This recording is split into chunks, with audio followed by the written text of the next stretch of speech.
Olá, pessoal. Hoje nós vamos começar uma série de aulas e essas aulas são importantíssimas para que você entenda bem, para que o conselheiro trabalhe com a vida de outras pessoas. E nós vamos falar um pouquinho sobre aconselhar é guerrear. Por que nós vamos trabalhar nesta área? Porque o aconselhamento bíblico, ele arranca as pessoas das garras do inimigo. Não é o inimigo que vai vir até você, é você que está indo lá no reduto dele e arrancando as almas que está presa lá dentro. Por quê?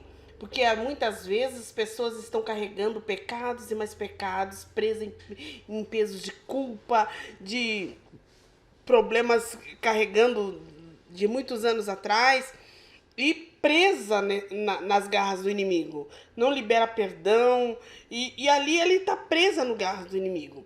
E o que acontece? Acontece que às vezes nós vamos na casa de alguns irmãos, pedimos oração, ou vamos na igreja, aí chega lá, em vez de trabalharem com o nosso problema, em vez de ir em cima da raiz do problema, né? O ministro que foi autorizado por Deus para trabalhar em cima de um problema assim, né?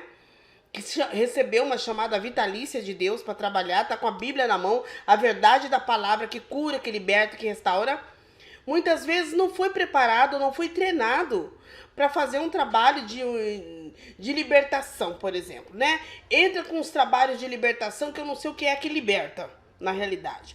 Porque aí já trata a pessoa como se a pessoa é uma vítima. O diabo fez isso com ela. O diabo está acabando com a vida dessa pessoa. O diabo está fazendo isso, está fazendo aquilo e está fazendo aquilo outro. Deixa o crente até traumatizado. Deixa o crente cheio de medo, de temor e como se sentindo uma vítima, porque é o diabo que está fazendo aquilo com ele. E aí passa a ministrar de uma certa forma, de expulsar o demônio da vida dessa pessoa.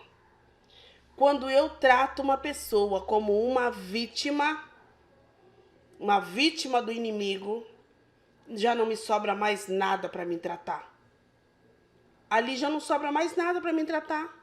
Na raiz do problema dela. Geralmente o problema dela é o pecado. O problema geralmente dessa pessoa é consequência dos atos desta pessoa. E para que a gente possa entender isso, e como nós vamos trabalhar agora nessa parte do aconselhamento com o nosso inimigo maior, falar sobre ele, que é Satanás, que é o nosso inimigo maior mesmo, faz-se necessário a gente estudar primeiro as armaduras de Deus. Então, nós vamos estudar agora as armaduras de Deus, tá bom? Quero que você comece a entender o que é realmente as armaduras de Deus. Shirley, por favor, pega para mim Efésios capítulo 6, né? A partir do versículo 10. E eu gostaria que você lesse um versículo e só me deixasse explicar cada versículo para que as pessoas possam entender. Por quê? Porque você vai num lugar, a pessoa vai orar por você, vai expulsar o demônio e vai dizer assim, irmão, você tem que estar revestido com as armaduras de Deus. Agora, nesse momento, nós vamos expulsar isso e vamos se revestir agora com as armaduras de Deus. Ei, as armaduras de Deus não caem automaticamente. As armaduras de Deus, ela é um processo. Ela não cai automaticamente. A gente tem que entender essas coisas. Pois não, pode ler.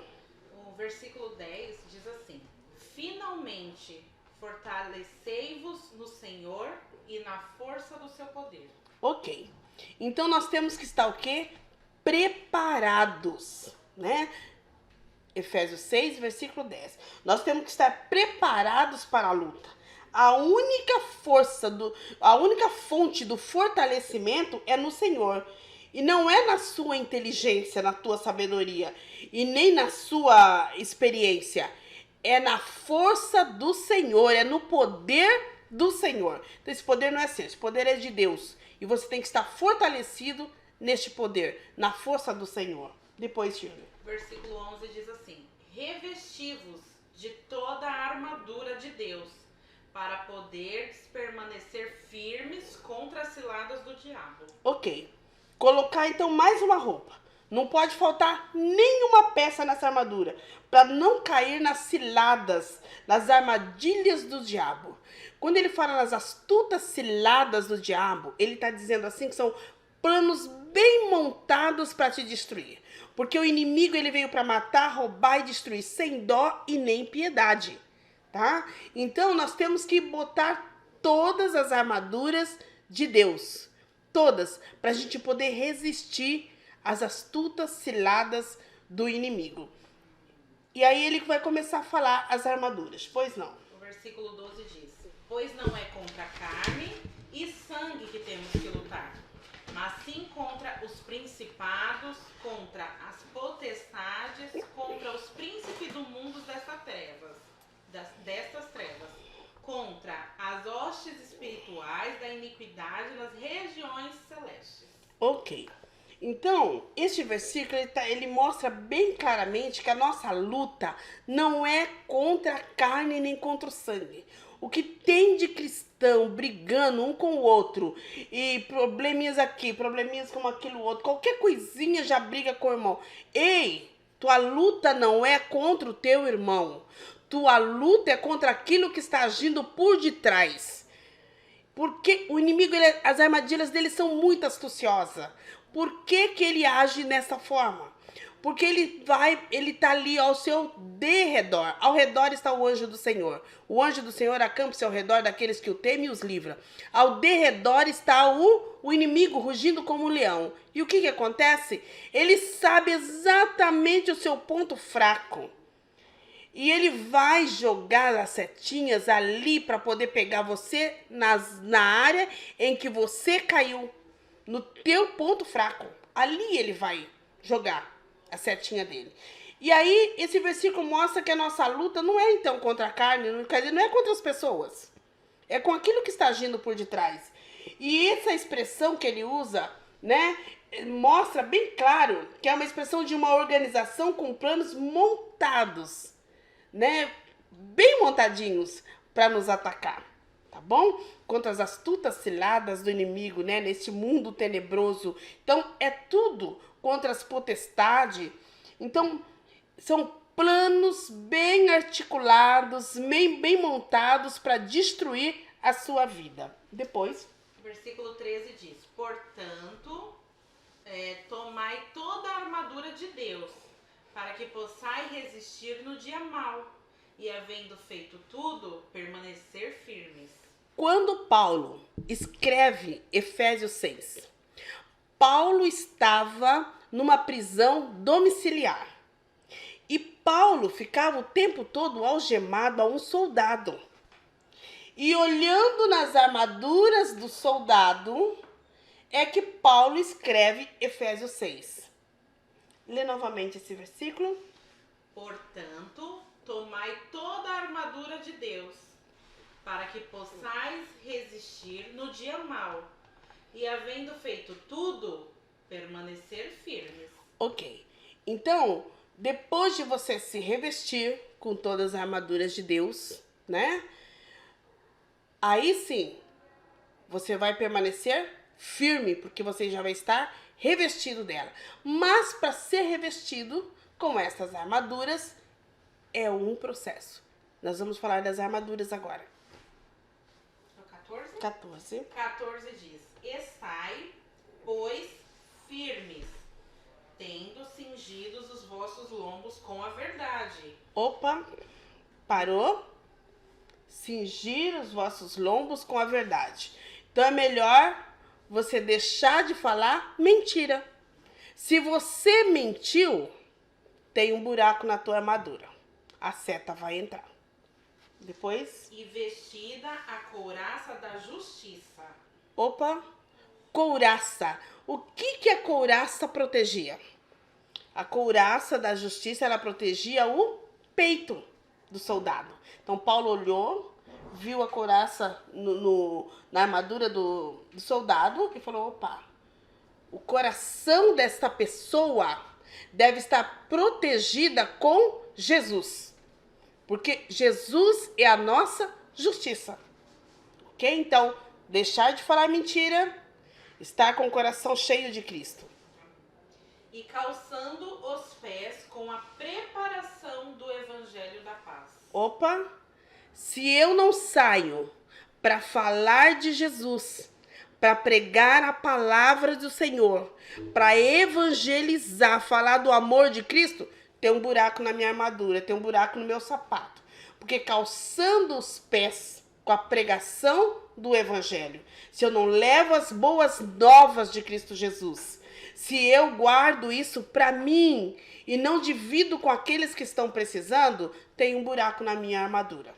Tá certo? Eu preciso pregar, ensinar, falar do amor de Cristo para aqueles que precisam. Tomando, sobretudo, o escudo da fé, com o qual podereis apagar todos os dardos inflamados do maligno. Ok. O escudo da fé. Os soldados romanos usavam um escudo. Dentro desse escudo havia lã branca, tipo um ensopo branco. E para ir para a guerra, eles precisavam molhar esse ensopo, essa lã branca dentro. Por quê? Porque o inimigo jogava as setas incendiárias e essas setas batiam nesse escudo e era apagada essas setas. Por isso que ele diz, o escudo da fé, com o qual podereis apagar todos os dardos inflamados do maligno. O que significa isso? O inimigo, ele joga a seta, mas se o cristão ele estiver revestido e com fé em Cristo Jesus, esses dardos são apagados. Esses dardos, vai bater e vai cair. Tomai também o capacete da salvação e a espada do Espírito, que é a palavra de Deus. Por que o capacete da salvação? O capacete protege o quê? A nossa mente. O lugar aonde entra os dardos inflamados do maligno é na nossa mente. É o primeiro lugar que entra os dardos inflamados. Por isso ele diz, olha, reveste aí com o capacete da salvação. Quer dizer, tenha uma mente cristocêntrica. A palavra do Senhor diz que quando nós temos a Cristo Jesus, né, o homem espiritual, ele tem a mente de Cristo. Então, deixe que Cristo controle os seus pensamentos e as suas mentes. Tenha uma mente cristocêntrica, para que os dardos inflamados não entrem na sua mente. Com toda a oração e súplica. Um momentinho só. Você lê para mim, novamente, o mesmo versículo? O 17. Tomai também o capacete da salvação. Ok. Capacete da salvação, então, ter uma mente cristocêntrica, porque Cristo é a nossa salvação. E depois? E a espada do Espírito. E a espada do Espírito. Que é a palavra de Deus. Que é a palavra. Então, para que eu possa entrar em uma guerra, para guerrear contra o inimigo, porque na realidade quem guerreia não é o cristão, quem guerreia é Deus que guerreia por você. Mas você precisa estar revestido.